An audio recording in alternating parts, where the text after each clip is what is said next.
bienvenue. Aujourd'hui, notre nouvelle vidéo sera consacrée à l'assemblage du patron en format PDF.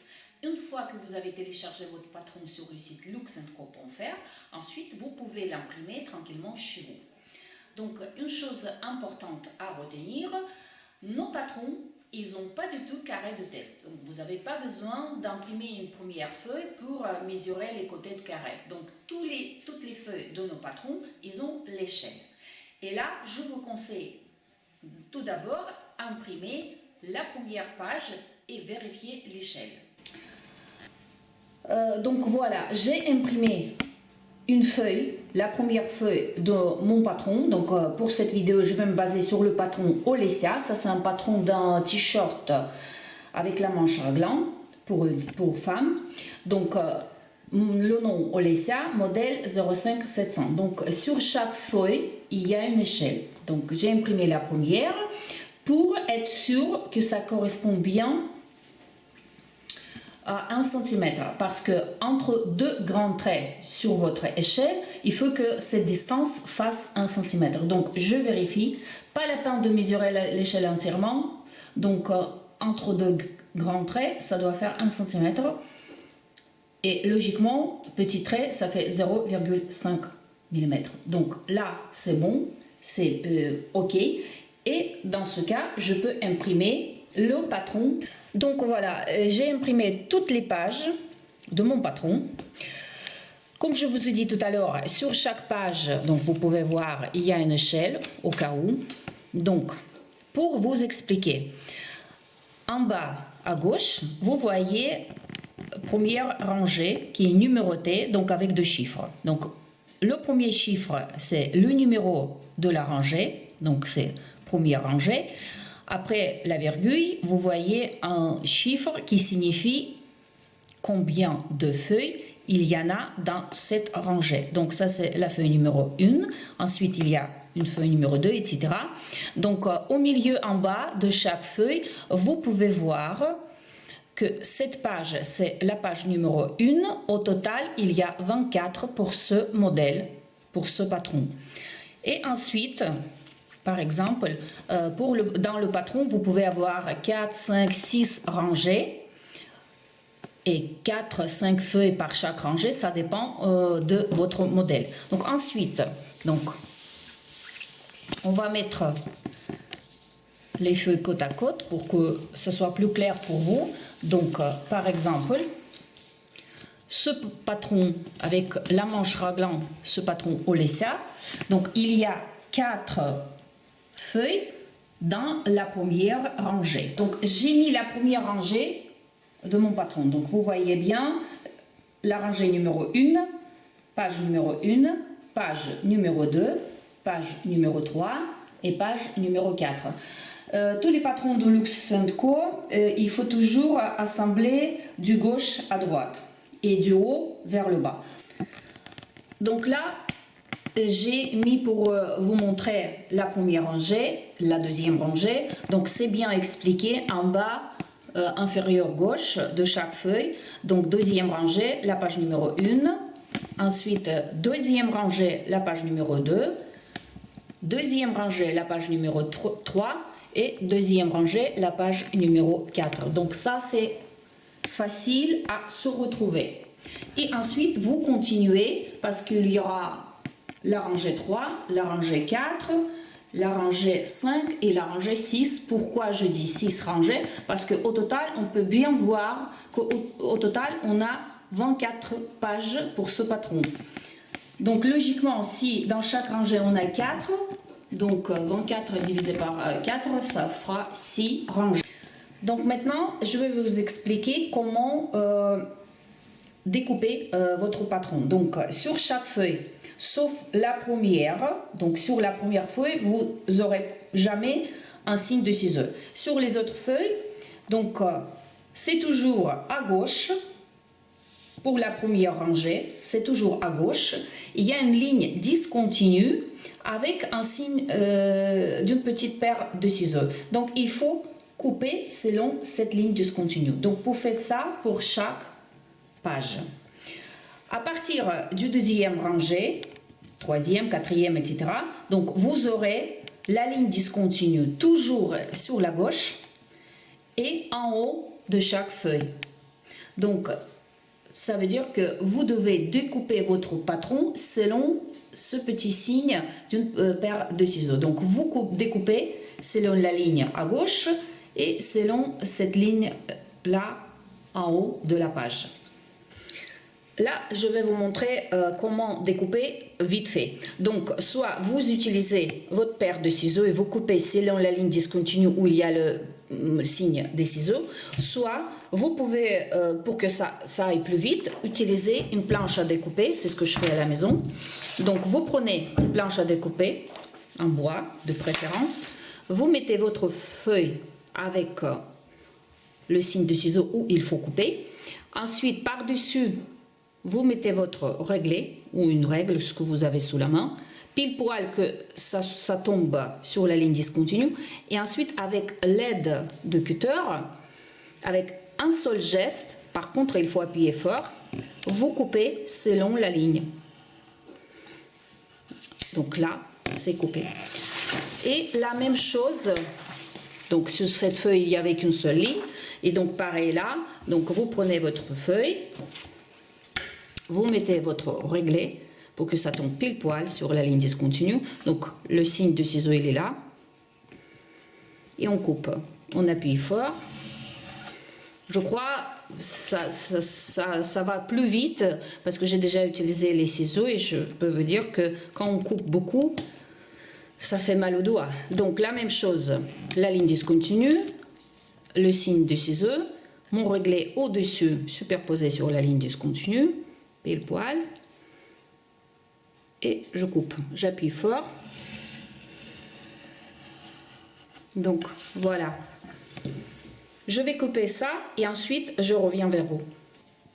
Donc voilà, j'ai découpé toutes les feuilles. J'ai préparé 2 rangées pour que vous puissiez voir. Donc sur chaque feuille à droite, vous voulez une ligne discontinue sans aucun signe. Donc ça c'est la ligne selon laquelle on va assembler 2 feuilles. Donc on voit bien rangée 1, la page numéro 1, la rangée 1, la page numéro 2. Donc et vous collez, donc vous assemblez. Donc on voit bien que ça c'est la ligne du bas, il y a la marge de couture, donc on va assembler selon cette ligne. Donc on va superposer la feuille numéro 2 sur la feuille numéro 1 et comme ça on va scotcher. Donc je vois bien que ça tombe bien, la ligne discontinue elle est bien au milieu, d'accord, et je fixe.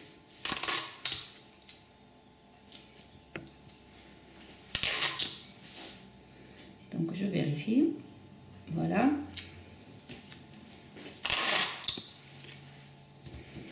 La feuille numéro 3, on va superposer sur la feuille numéro 2 selon la ligne discontinue, la ligne qui n'a pas de signe. Donc je mets la feuille numéro 3 sur la feuille numéro 2.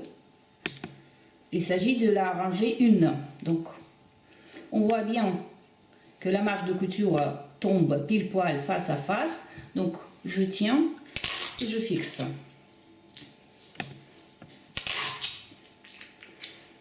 Déjà on voit bien la ligne de la manche raglan, donc je vais fixer juste en haut temporairement pour que ce soit plus facile à assembler avec l'autre rangée.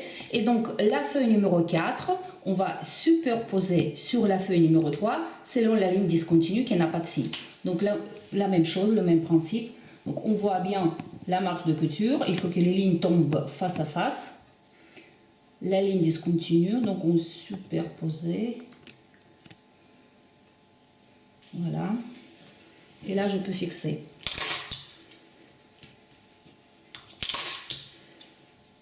Et l'encolure. Ensuite, le même principe avec la rangée numéro 2. Donc on voit bien la rangée numéro 2, la page numéro 1, la rangée numéro 2, la page numéro 2, la même chose. Donc on va superposer toujours sur la ligne à droite de chaque feuille, la ligne discontinue. Donc, et voilà, on voit bien.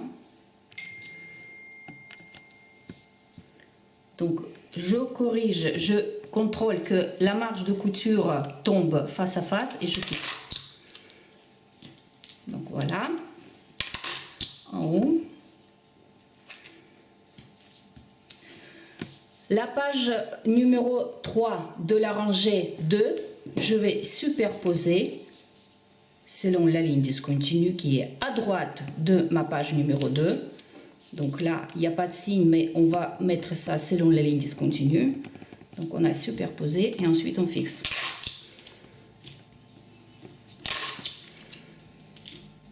Donc là, et quatrième page de la rangée numéro 2, donc la ligne discontinue, on va superposer la page numéro 4 sur la page numéro 3. Ligne discontinue au milieu et on colle. On colle en scotch. Je vous conseille d'assembler rangée par rangée et ensuite ça sera plus facile à ranger tous les 6 rangées entre deux. Donc vous voyez, il y a une première rangée, il y a une deuxième rangée. Donc on va superposer notre deuxième rangée sur la première rangée selon notre échelle. Ça c'est indication aussi de nos patrons Luxenco. Donc regardez, je prends la première rangée et je mets sur la ligne d'échelle. Donc là je vois bien que la ligne du milieu tombe face à face. Là je vois bien les marges de couture. Donc là regardez. Et c'est tout prêt, je peux fixer avec le scotch. Donc vous voyez, donc je commence ici. Ensuite, donc je contrôle encore une fois la marge de couture. Je scotch. Et également là pour ces deux lignes là. Donc c'est face à face et je scotche. Bien évidemment, vous pouvez mettre plusieurs bouts de votre scotch pour que ça soit beaucoup plus costaud parce qu'après on va travailler avec le tissu. Mais j'espère que vous avez compris le principe. Donc comme vous voyez bien, il n'y a rien compliqué. Je vais continuer à scotcher mon patron et je reviens vers vous tout à l'heure. Donc voilà, j'ai scotché toutes les feuilles de patron Olesya d'un t-shirt avec la manche raglan, juste pour que vous puissiez voir qu'est-ce que ça représente. Donc il y a 6 rangées et 4 feuilles dans chaque rangée. Donc 6e rangée, vous voyez bien qu'il manque 2 feuilles, mais j'ai pas scotché ces 2 feuilles juste parce qu'elles sont vides. Il n'y a aucun trait, donc c'est pas la peine de scotcher. Donc là, on voit le devant, le dos. On voit 2 parties de manche, une partie qui va vers le devant, c'est bien indiqué d'ailleurs, une partie de la manche raglan qui va vers le dos et la parementure. Donc toutes les pièces de patron, de ce patron qu'on utilise aujourd'hui ou n'importe quel autre patron de Luxenco. Donc il y a les repères de montage pour faciliter votre assemblage. Donc en général, pour la pièce devant, il y a le repère de montage, ça c'est un box carré.